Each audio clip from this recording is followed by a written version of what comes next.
YouTube! What's all the fuss about Les Paul Juniors? Here we go. This obviously is the unfashionable. You can get these cheaper because they changed the logo to say Les Paul 100 on the headstock, and Gibson fans didn't like that. It's like, oh, they didn't say that in 1952 or whatever it is, 1955. Yeah, it's also got a wee.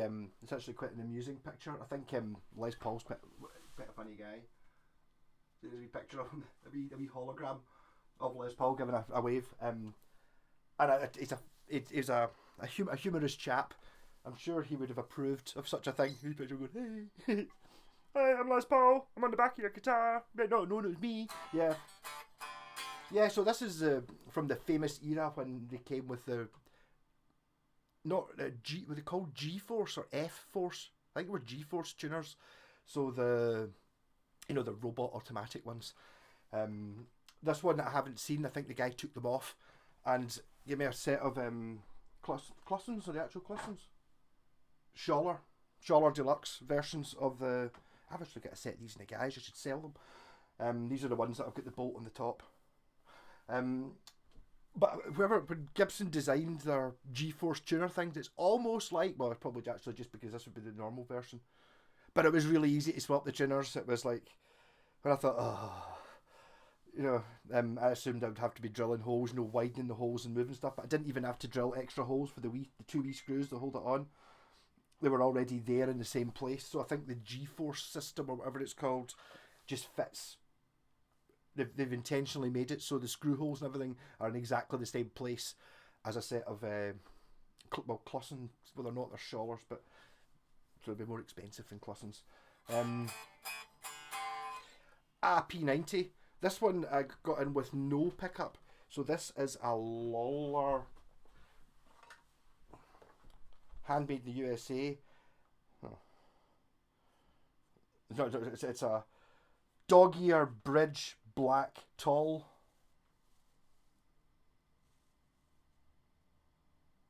I don't know if it's actually got a model. You can pause that. So just I don't know if it was given. I don't know. It's just a lot. I suppose it's a lollar P90. It probably doesn't have any other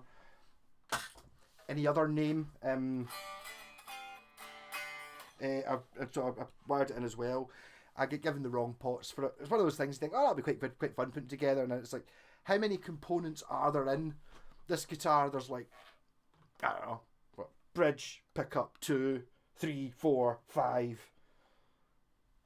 Count the tuners as 1 unit, 6, and the guitar. There's only 7 pieces in this guitar, and the pots. The chap bought were the sort of standard length shaft ones, which are for mounting on a scratch plate, which is only a couple of millimetres thick. Whereas obviously when you're going into the body, into the wood can't be a couple of millimetres thick, it would just break. So you need the long shaft pots. Luckily I had a pair of them.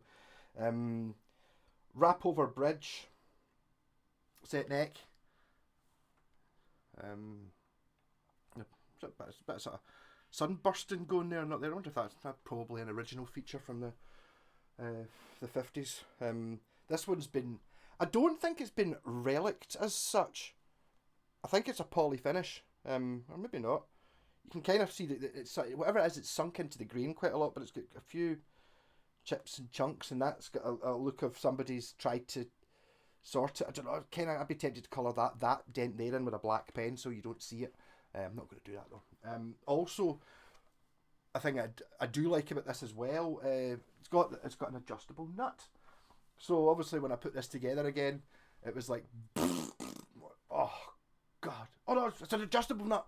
So you just put an Allen key in it, you can just go and bring it up. So you can set the nut absolutely perfectly. So good thing, adjustable nut, good thing. I don't think it's something you would really need to adjust a lot. Like, I suppose maybe if you changed a string gauge or something like that, but it's really more the point of it means that it doesn't need to be, you don't need to cut the nut. It's more like how do you cut the nut takes ages and it's no fun at all because you're constantly going, I don't want to go too far. Hope I don't go too far. You go too far, and then you have to put a new nut on. Especially that would be the last string you've done. You've done 5 perfectly, and then the last one, and then it's like it's too low. It's knackered.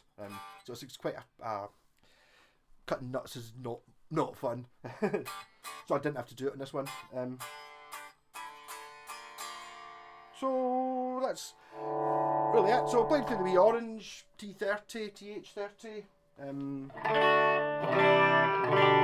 Really, I'm so happy that amp actually says on it on the front what it is. Otherwise, I would never know. Or maybe if I would have to learn. So volume and a tone, all you need.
Right, this is my just set it up, checking to make sure everything's working thing. I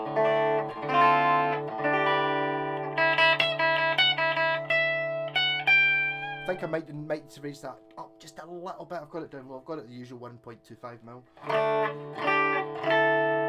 Or if I check it with the okay, yeah, it's slightly too low. You want it to be just under the thickness of a penny at the 12th fret, and this is quite a bit under the thickness of a penny, so it's just that little bit spanky up here. Not bad, but not as good as it should be. So this is a very wide feeling neck. Again, it's one of those things where a millimetre is a huge gulf of massiveness, so it's probably a millimetre thicker than what I'm used to.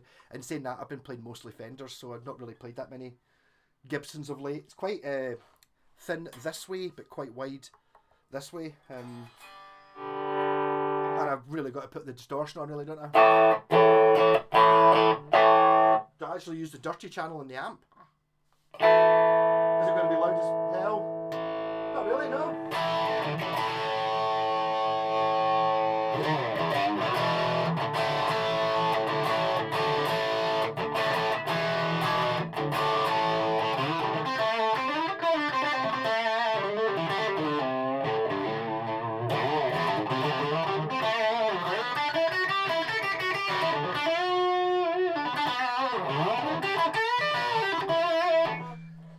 Back onto the clean channel and use my rat pedal because I'm more in control of that. I know what it does more like.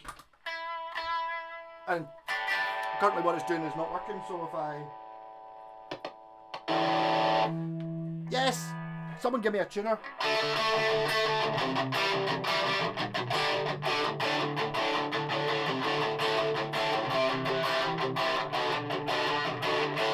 This is... It's bizarre how a guitar makes you play slightly differently. This one, for some reason, I'm just wanting to batter out. I don't really know that many people that play it. I know Leslie West played one in Mountain, and Richie Sambora and folk like that, but I don't really know any of that. They're not really bands I'm hugely into, but it's kind of making me play open chords in a sort of rock format, which is not a bad thing, but...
It's really nice. It's as good as a Japanese guitar. Yes, no, it is awful good. I don't think they're really cheap. Again, my bone of contention with a lot of these types of guitars is I don't think these are cheap. It should be. Originally, the idea was when they first came out, the thing was what Gibson were doing. Fender did the same sort of thing, like the Music Master and stuff. It was we want people. Some people can't afford a Gibson Les Paul; they're expensive. So we'll make a cheaper version of it, more basic, so it doesn't have binding. It doesn't have the tone plastic binding on the neck, or the fancy inlays, or it doesn't have the tone plastic kind of thing. It's a flat top, so it's just mahogany body. It doesn't have the tone cap, the maple for the tone. The reason actually Gibson Les Paul never spec'd the carved top on a Les Paul. His original designs were just flat top. It was because the reason Gibson did that was because they had the machine that could cut a carved top, and they knew that Fender didn't have the machine that could cut a carved top. So they put a cap on it and put a carved top on it. Lots of people on the internet will tell you that it's the richness of the maple and the deepness of the mahogany. Yeah. So there's very little in this guitar. There might be something to do with the one pickup thing. Definitely does have a thing. Also, the stop tail bridge. I reckon it makes a difference. I've had a few guitars that have had like the one piece bridges on them, and they do seem to be a bit different.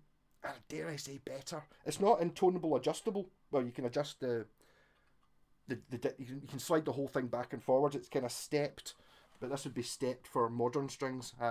Whereas I think in the 50s, I think in the original ones, they don't actually have the sort of wee ridges that take the strings. It's just a bar. So I don't know the intonation on that works, but this is stepped and working not bad. And also the thought of so the strings are getting pulled by the magnet of the pickup, right? So if you've got other pickups in, even when they're not on, those magnets are holding the strings so they don't want to vibrate as much. As part of the theory of why a single pickup guitar is better.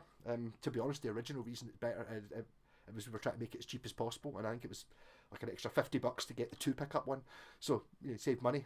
That doesn't really apply these days though, because pickups aren't expensive. Not in the terms of what they used to be in the 50s, like when you had to make your own pickups. Now you just buy them from, there's factories that just churn out pickups. So even your what you would class as expensive, like a lollar handmade one, is the only kind of pickup you could get. I think it's about £100, something like that. So £100 makes a big difference on a whatever price the guitar is, to get 2 pickups. I was slightly concerned when I saw it about I remember having a go with my pal's SG and didn't like it. I always felt it was too wide. This one, I do think there is a slight issue with the strings don't seem to be very close to the edge of the fretboard. I kind of want the string to be more there, and it's not. It's there.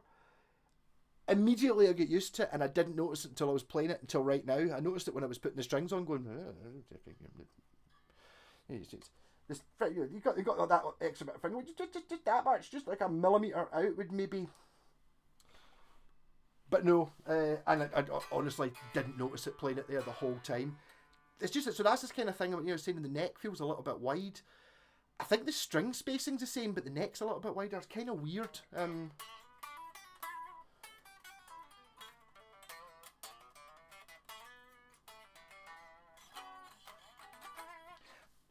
But also the other thing about the single pickup is it kind of forces you to do other things. It's like you might have to, you might actually end up using this knob. This one's called the tone knob, which, as you know, it just sits at 10 all the time. But if you only got one pickup, you can start to. I had actually the option of I wasn't sure whether to do 50s wiring or modern wiring. I just put it modern wiring because I think that's more useful. 50s wiring is a slightly different. You basically just put some of the tone cap in a slightly different order, which I've never. I need to do it at some point to see what it's like. But there must be a reason modern guitars don't do that. So what happens there is you get a little bit, you get more interplay between the volume and the tone, which I've heard can be a bit of a pig. when you're using it with, you know, like on a full Les Paul, when you've got four knobs and 2 pickups, it becomes a bit overwhelming. Whereas maybe on this it might be better. Maybe, I don't know, where you can, but I kind of like the idea of the volume. Apparently the thing with when you've got the 50s wiring, if you've got the volume at half and you turn the tone down, it turns the volume completely off. That kind of thing, they're a bit more interactive. Everything's fine. Oh, it sounded pure amazing. Just want it a little bit quieter, and you just turn it down to 9 and the whole sound changes. Whereas with this it's a bit more controllable and easier to do. I'm sure the vintage people will be going, oh no, part of the real reason are the original ones. It's like, these are the people who've got their Telecaster wired so you can't have both pickups on, because that's not how they were done in the 50s. No, they were done originally. The tele pickup was like, what'd you get? You get the neck pickup, and then you get the bridge pickup with the tone control, and then you get the bridge pickup with no tone control. Something like that. You're like, both pickups on's quite a good sound. But not vintage correct. The only thing I'm not sure about is the 2 strap locks were slightly different. This one looked a bit more ornate, so I put it there, and this was a bit simpler looking. They're both sort of the same type, just that they're not exactly the same. I don't know whether that's an original thing. I just figured that because you can see that one, you put the prettier one there, and then not so pretty one there. And I say strap locks, it's meant strap buttons. Also, there's still an element of squunk in it with this terrible strap. I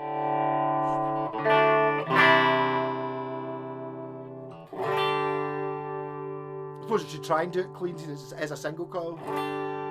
That's where you start messing about with the tones and stuff, and actually, as much as that.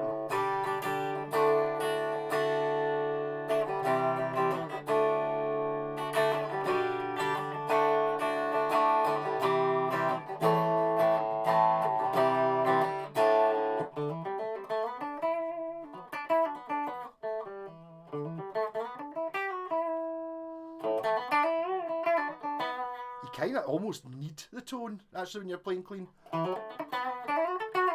Just too much.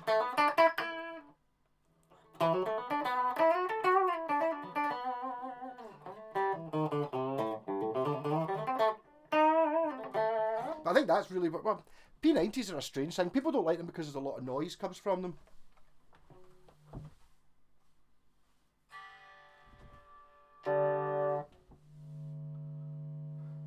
So, when I'm playing with the guitar, you know, 6 inches away from the speaker, it's really noisy. So, I don't know. I just love playing with the guitar pointing straight at the speaker. But I mean, obviously, I'm being a bit of a dick there. Really, obviously, if you're using tons of gain and multiple gain stages and stuff, that could be annoying.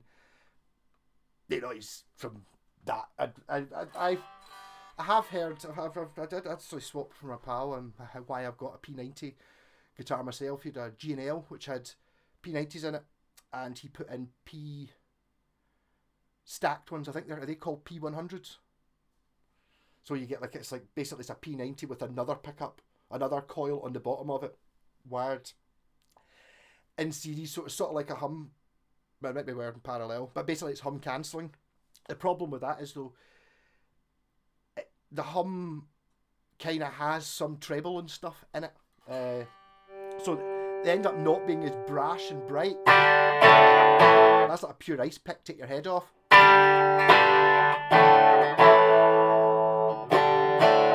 It's amazing how good that tone control is, actually. It just takes away the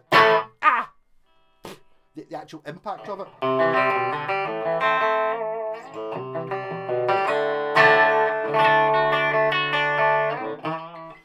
It's not quite in tune anymore.